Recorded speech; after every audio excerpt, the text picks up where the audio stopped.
ceux qui connaissent un moment notre parcours, c'est à l'époque où on venait de terminer l'université, retenu pour être assistant à l'ISP Kikwit. Nous ne sommes pas partis parce que nous avons dit que nous devons rester à Kinshasa pour enseigner le principe. Comme nous venions de terminer dans une université pédagogique, on s'est dit, pourquoi Dieu a fait de nous pédagogues? Est-ce pour aller enseigner seulement la science? Ou bien il y avait un autre objectif derrière? Nous avons posé une condition que dans une période de temps, sans demander, nous restons calmes, mais il faut qu'on nous appelle, on nous invite pour aller enseigner au séminaire de 7 jours. Jusque-là, nous n'avions jamais enseigné dans un séminaire de 7 jours. Et la période, c'était 3 mois. Pendant 3 mois, si on ne nous invite pas pour aller enseigner au séminaire de 7 jours, nous quittons Kinshasa, nous allons en province pour aller faire notre assistanat à l'ISP Kikwit. Voilà que 2 mois étaient passés. Au 3e mois, on a organisé un séminaire de 7 jours. Nous n'étions pas invités. Mais comme le mois n'était pas encore arrivé à la fin, déjà le désespoir s'installait à nous. Mais nous avons dit que le mois se termine, nous voyageons. À 2 semaines de la fin de ce mois-là, Papa Ngwala annonce qu'un séminaire de 7 jours spécial, parce qu'on a témoigné à une église qui présente beaucoup de membres et qui veulent faire le séminaire. Séminaire de 7 jours spécial. Ça nous redonne l'espoir. Le séminaire commence le dimanche.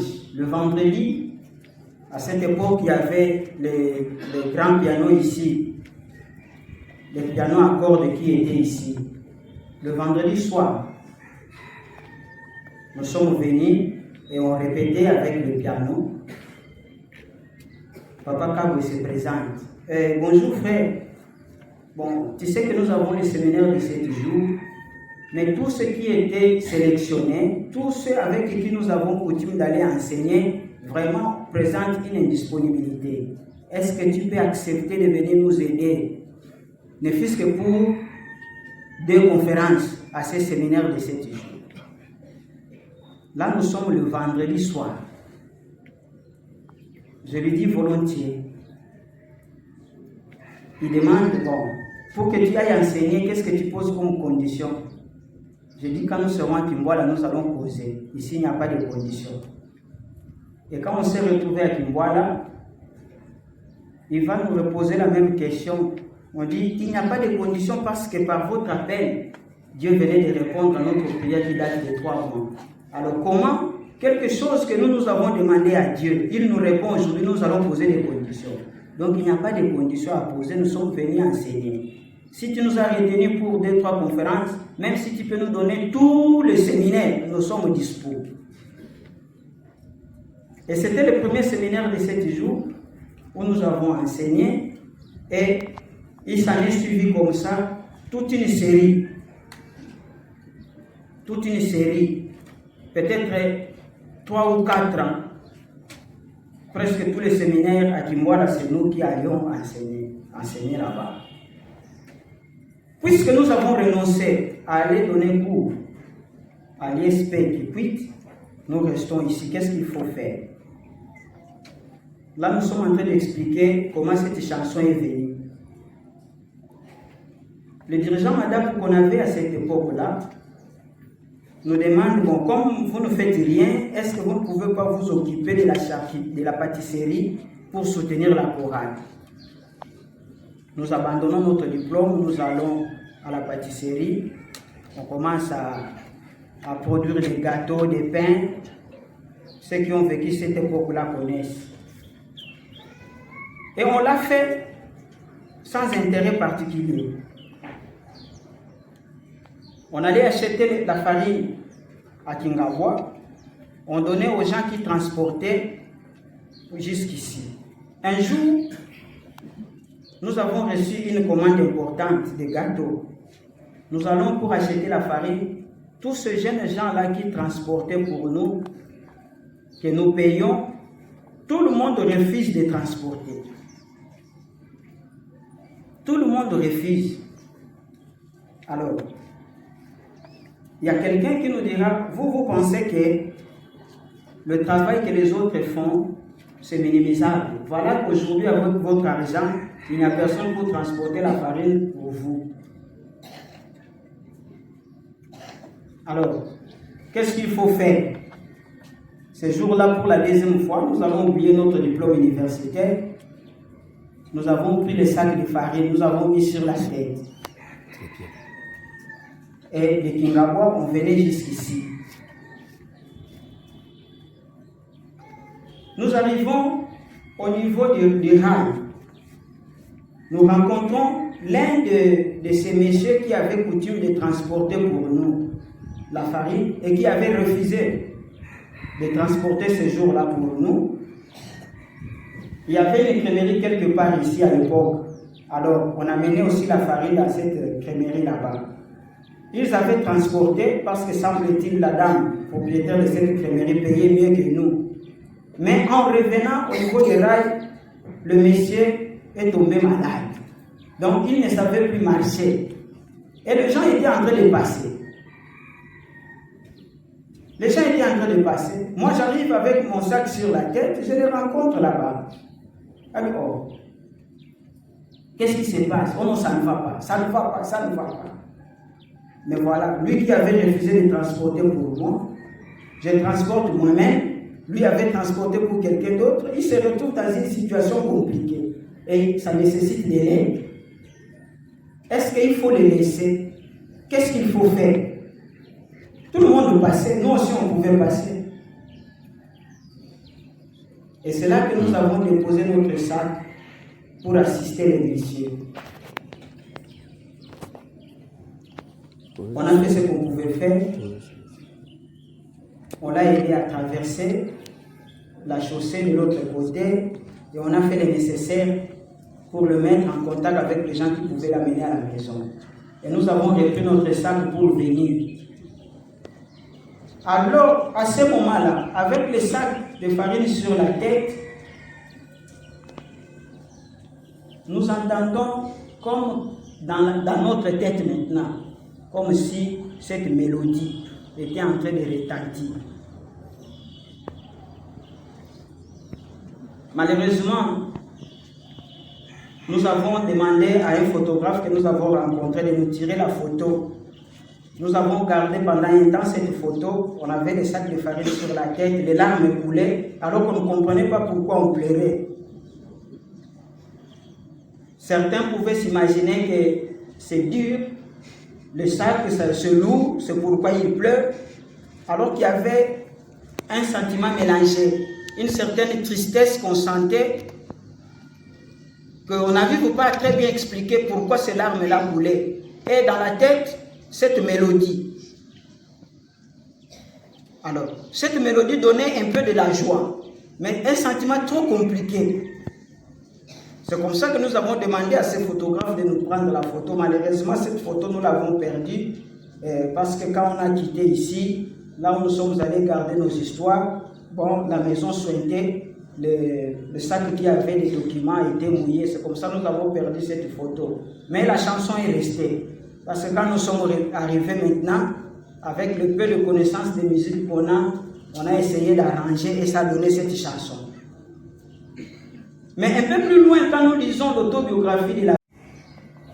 Nous connaissons aussi qu'il y a la définition que les vrais parents ont proposée dans la FPI, ce qu'on enseigne aux autres, que la paix c'est un principe de coopération, d'équilibre, d'harmonie et à tous les niveaux. Quand la première dit « mettons la paix en pratique », cela implique que nous devons maintenant commencer à vivre ces principes-là. Le principe de coopération, créant l'harmonie, l'unité entre les différentes entités Si on dit que c'est un principe, le principe c'est comme une formule. Le principe c'est une formule. Les mathématiciens savent, les physiciens savent. Le principe c'est une formule. Comment fabriquer du savon? En chimie, il y a une formule. Vous me prenez tel ingrédient dans telle proportion en suivant un processus, une procédure bien donnée, vous avez le savon. C'est-à-dire vous avez la formule. Même ceux qui n'ont pas fait cette chimie, préparent le foufou chaque jour à la maison. C'est toute une chimie. Parce qu'il y a des ingrédients qu'on prend, il y a des quantités et il y a une procédure qu'on respecte pour avoir le foufou. Ceux-là ne sont pas allés à l'université pour ça, mais ils connaissent les secrets. Ils ont ce principe et jusque-là, nous ne vivons pas ces principes. Ces principes-là, nous ne l'appliquons pas. C'est pourquoi nous manquons cette paix.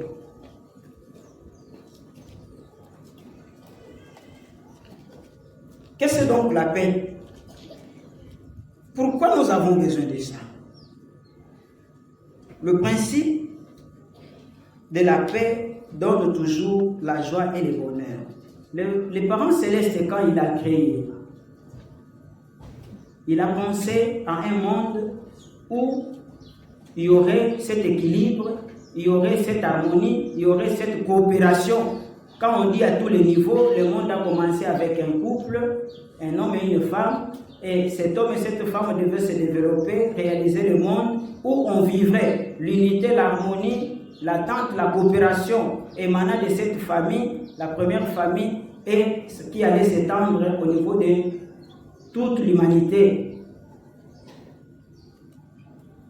Si nous ne vivons pas la paix, ça signifie que nous ne sommes pas encore des artisans. Comment doivent être les artisans de paix? Le monde que Dieu a voulu avait pour modèle l'homme parfait. Mais le monde que nous vivons a pour référence l'homme pécheur. Ainsi, le monde créé sur base de l'homme pécheur comme modèle ne peut pas être en paix. Et lorsque la vraie mère nous dit il est temps de mettre la paix en pratique, ça signifie qu'il est temps pour nous de quitter le camp de Satan. La référence, comme on dit, l'homme pécheur, centre du bien et du mal, source de conflit, il est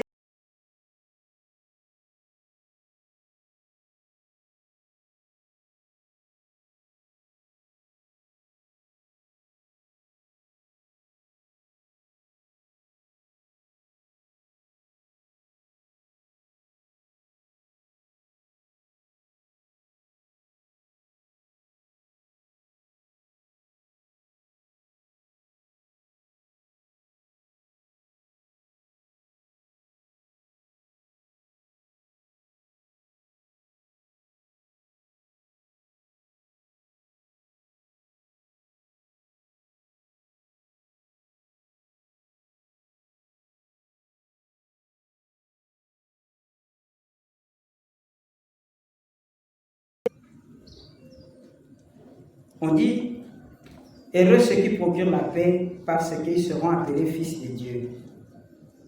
La chorale chante, il n'y a pas de paix sans Dieu, il n'y a pas de paix sans les vrais parents. Alors, la grande question à laquelle nous devons répondre aujourd'hui, comment avoir la paix à travers les vrais parents? Si nous voulons que la paix vienne au Congo, nous n'allons pas chercher la paix par un autre moyen. Nous devons chercher la paix à travers le vrai parent. Comment le vrai parent enseigne? Comment le vrai parent procède pour que la paix vienne? Et comme nous sommes là, nous sommes supposés connaître. Et aujourd'hui, on nous dit, mettons cela en pratique. Nous devons sortir pour aller apprendre aux autres comment faire du Congo la nation de paix. C'est cela qui nous amène à réfléchir et à partager le Wundoké de ce jour. Puisque l'homme pécheur est source de conflit, Si nous voulons que la paix vienne, donc nous devons être des gens qui éliminent les conflits. Comment éliminer les conflits? Le secret, nous le connaissons, peut-être nous oublions. Pourquoi il y a les conflits dans l'homme pécheur? C'est parce qu'il y a le bien et le mal qui luttent dans lui. À cause de la nature déchue, l'héritage du péché originel. Donc, pour éliminer le conflit dans l'homme, première étape, il faut commencer par éliminer les péchés originels. Si on n'élimine pas les péchés originels, jamais on va mettre fin au conflit. Jamais la paix va venir. Il faut éliminer les péchés originels. Tous ceux que nous sommes là, nous connaissons comment on élimine les péchés originels. Ce n'est pas un secret pour nous. Mais le problème, comment nous nous engageons pour que ces péchés originels soient éliminés. Qu'on nous dise que non, il faut éliminer les péchés originels. Mais si on demande ici, dans cette assemblée, qui n'ont pas les péchés originels, le nombre de ceux qui en ont et le nombre de ceux qui n'en ont pas, ceux qui n'en ont pas sont majoritaires ici. Parce que nous avons les couples bénis ici, nous avons les enfants bénis ici. Quand nous faisons la proportion par rapport à ceux que nous avons témoignés, qui ne sont pas encore passés par le processus de la bénédiction, ils sont moins nombreux par rapport au groupe constitué de familles bénies. Dans cette assemblée, ils sont minoritaires. D'autant plus que quand nous voyons les statistiques du témoignage, la courbe ne monte pas de façon vertigineuse. Donc, le nombre de ceux qui n'ont pas de péché originel ici dans cette assemblée est élevé par rapport à ceux qui en ont. Ce qui veut dire qu'à ce niveau-là, déjà chacun de nous, c'est une source de paix, une base de paix. Mais que cette paix, nous ne voyons pas encore. C'est pourquoi l'interrogation de ce jour, comment matérialiser ça? C'est pourquoi la vraie mère dit, mettons ça en pratique. Le péché originel agit comme une pesanteur. Ça empêche à ce que nous puissions nous élever spirituellement. Ça empêche à ce que nous puissions quitter les sphères basses pour aller aux sphères plus élevées. Ça agit comme une pesanteur. Ça commence sur le plan spirituel et ça a des répercussions sur le plan physique.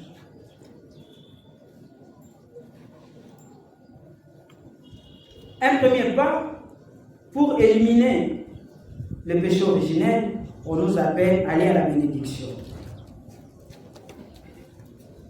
Le vin sacré enlève le péché originel, mais n'enlève pas la nature déchue. Ça, c'est connu. Les enfants seconde génération ne naissent pas avec les péchés originels, mais héritent la nature déchue des parents. Ils naissent avec, à des dimensions et à des proportions différentes. Là, je n'invente rien, je me réfère au principe de guidance du référent Anne, à la proportion du péché, du mal qu'on a éliminé pendant qu'on était candidat, pendant qu'on se préparait, la proportion de la bénédiction qu'on va recevoir, le taux de l'élimination de la nature déchue en rapport avec les efforts qu'on a fournis. Et comme tout le monde ne fournit pas les efforts de la même façon, tout le monde ne reçoit pas la bénédiction au même niveau. Les vrais parents donnent c'est comme la pluie qui tombe. Quand elle tombe, il n'y a pas d'injustice, mais reçoit de l'eau, une grande quantité, celui qui se présente avec un grand récipient. Donc, celui, disait le Christ Jésus, le vin nouveau met dans les outres neuves. Nous étions déjà pleins du péché, pleins de la nature déchue. Et le révérend Anne nous enseigne qu'il faut éliminer pour laisser de l'espace afin que la bénédiction que les vrais parents donnent puisse prendre place, puisse entrer, puisse nous remplir. Mais lorsqu'on n'a pas éliminé, il n'y a pas de place dans nous. En fonction des efforts que les parents ont fournis, les enfants ont hérité, soit beaucoup, soit peu. Dans l'exercice d'éliminer la nature déchue, la vraie mère nous donne le principe où il dit pardonner, aimer, unifier.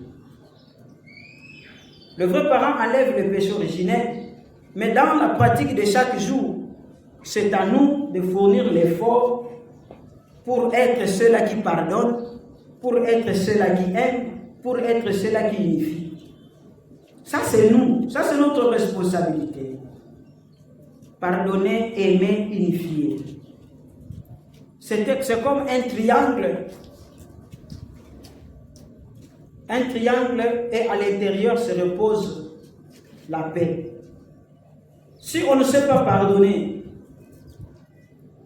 d'un côté, on ne sait pas pardonner, de l'autre côté, on ne sait pas aussi solliciter le pardon, on a déjà un problème, même si le péché originel a été éliminé.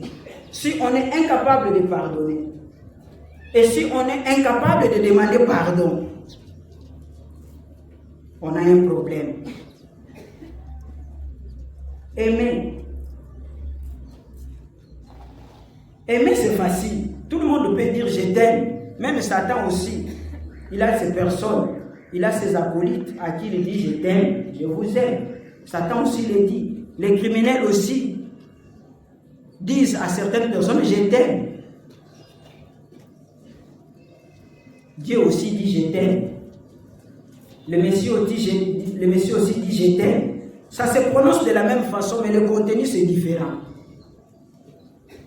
Nous avons déjà plus d'une fois montré que quand on est du côté de Dieu, on dit je t'aime, cela implique les sujets qui parlent s'engagent à se sacrifier pour le bonheur de l'objet à qui il a fait la déclaration je t'aime.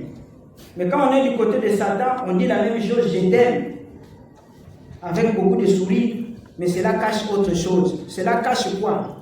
Je m'engage à te sacrifier pour mon bonheur.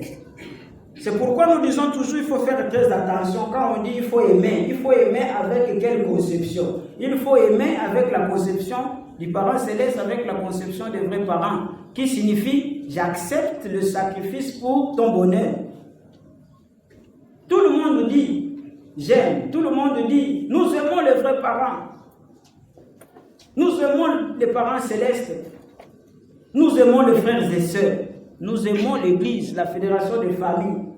Mais est-ce que quand nous disons que nous aimons, c'est avec la pensée des vrais parents, la pensée de Dieu qui dit j'accepte le sacrifice pour le bonheur des vrais parents, j'accepte le sacrifice pour le bonheur du parent céleste, j'accepte le sacrifice pour le bonheur des frères et sœurs, j'accepte le sacrifice pour le bonheur de l'Église? Ou bien, quand nous disons j'aime l'Église, j'aime le vrai parent parce que je veux que l'Église, le vrai parent, le membre se sacrifie pour moi. Ça doit être clair. Ça se prononce de la même façon, mais ça ne signifie pas la même chose. Même quand nous ramenons ça au niveau des familles. Même quand nous ramenons ça au niveau des familles. Chérie, je t'aime. Oui, tout le monde veut qu'on lui dise ça. Chérie, je t'aime. Et il n'y a pas longtemps, il y avait le 8 mars ici. Quelques mamans, quelques jeunes mamans de l'église que nous avons rencontrées m'ont fait observer des choses. Ah, vraiment, papa n'a qu'à l'église à l'édification. Le 8 mars, attends, mon il y a gentilité envers ma maman. Je dis, quelque part, vous avez raison de dire ça. Quelque part, vous avez raison de dire ça. Mais au lieu de réclamer ces mots gentils le 8 mars, mais il faut vivre ça toute l'année. Si le 8 mars, on te dit je t'aime, nous avons 365 jours au courant d'une année. Ce jour-là, on te comble de tous les bons souhaits, de tout ce qu'il faut. Et 365 moins 1, maintenant 364 jours de souffrance, de pleurs. Tu ne vas plus sentir que ces jours-là, on t'a aimé. Plutôt de réclamer, je t'aime le 8 mars. Vivez de sorte que je t'aime là soit naturel toute votre vie.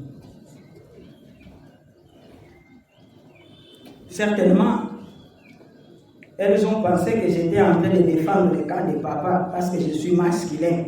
Mais au moins, c'est ça la réalité.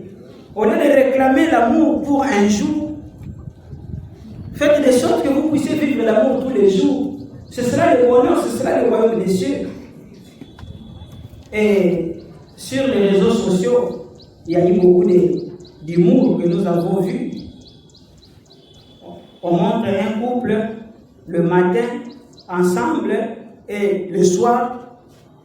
Non, le matin, c'est l'homme qui poursuit la femme et le soir, c'est la femme qui poursuit l'homme. C'est de l'humour, oui, mais ça cache quelque chose dedans. Ça, c'est aimer.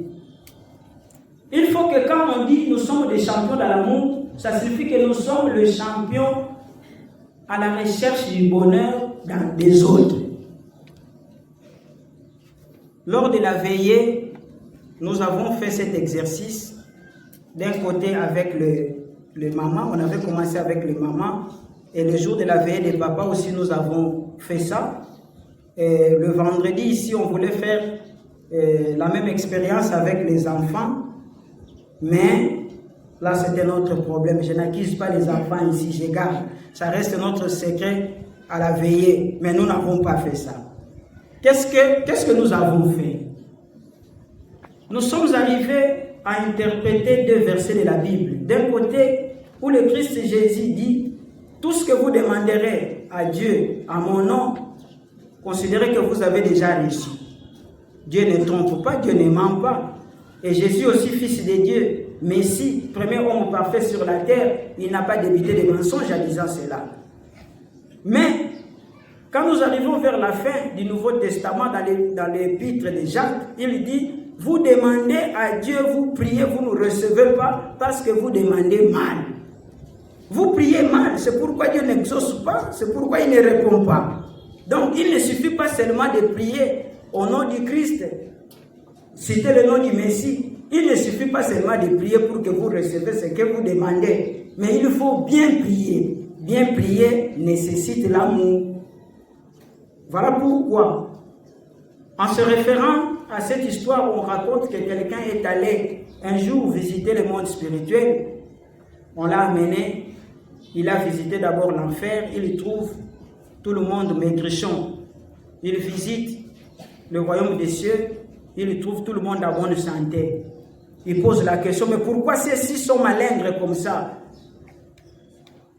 Son guide lui dit, non, attends, tu vas comprendre de toi-même après. Lorsque le moment de manger est arrivé, on l'amène en enfer, il trouve, on a servi une très bonne nourriture, mais on donne de longues fourchettes. Quand vous tenez la fourchette, votre bras est déjà long, la fourchette aussi est très longue. Quand vous tenez au bout, incapable de tourner comme ça pour que le morceau de viande entre dans votre bouche. Quand vous forcez, ça tombe derrière. Et en enfer, il a vécu la scène telle que chacun cherchant à se nourrir et personne n'a réussi à se nourrir. Jusqu'à ce qu'il est temps, personne n'a mangé. Et lorsqu'il va dans le royaume des cieux, il va vivre pas la même scène, mais le même style de servir. Il y a la nourriture avec de longues fourchettes. Et quand les gens essayent de se nourrir, c'est impossible. Et qu'est-ce que les gens font? Les gens se regardent, chacun pique un morceau, il le met dans la bouche de l'autre. Et celui qui est en face de lui fait la même chose. Ainsi, tout le monde est en train de manger. Mais personne ne se nourrit lui-même. On mange parce qu'on a commencé par nourrir les autres. Voilà pourquoi eux sont en bonne santé. Alors, moi je me pose la question. Quand nous faisons des prières, quand nous prions, tout ce que nous disons, 40 minutes, 70 minutes, le centre de notre prière, c'est qui? Alors nous nous rendons compte que quelqu'un va prier pendant 70 minutes, du début de la première minute à la 70e minute, une prière auto-centrée, centrée sur lui-même, une prière comme un état de besoin, qu'il vient défendre devant Dieu. Mais c'est rempli d'égoïsme.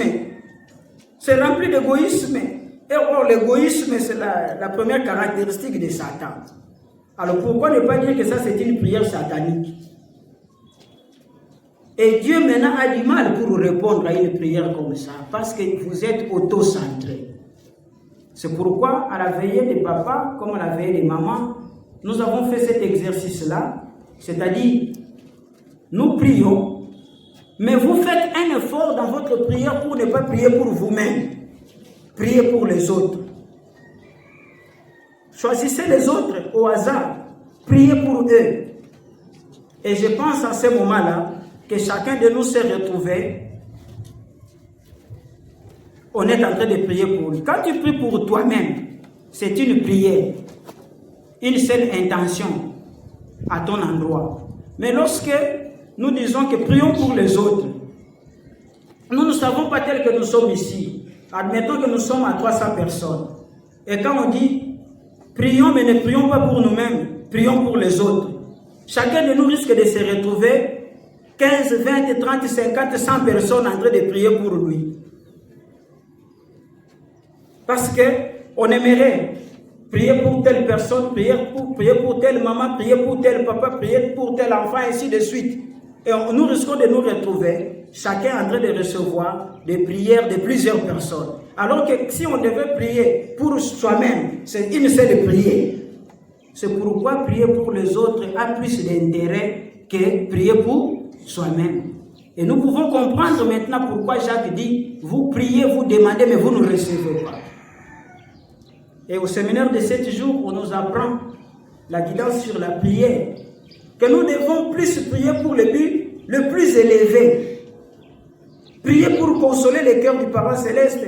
Prier pour l'accomplissement de la mission que les vrais parents ont reçue. Prier pour le but le plus élevé. Si vous devez penser à vous-même, c'est vers la fin. Mais nous, c'est le contraire que nous faisons. C'est pourquoi nous pensons que les papas comme les mamans qui ont fait cette expérience avec nous à la veillée, qu'à la maison, vous avez aussi continué avec cette allure-là. Ce n'est pas que quand nous étions dans la salle à la veillée, vous avez prié pour les autres, vous rentrez à la maison, vous dites, oh, j'ai perdu l'état, il faut la récupérer. Unifier, parce que nous parlons de pardonner, aimer et unifier. Par notre attitude, par nos prises de position, il faudrait que ceux qui vivent avec nous se sentent à l'aise quand ils sont avec nous. Il faudrait que dès qu'il y a un problème quelque part, les gens pensent qu'en tout cas, si tel est là, ce problème va trouver des solutions facilement. Nous sommes flattés de constater que il y a la journée internationale de lutte contre les discours de haine. Parce que la division vient souvent des discours, de ce que l'on dit. Membres de la Fédération des familles, quel type de langage nous devons avoir? Quel type de comportement nous devons avoir? Être toujours prêt à mettre les gens ensemble, plutôt que d'être toujours prêt à diviser, à séparer les gens.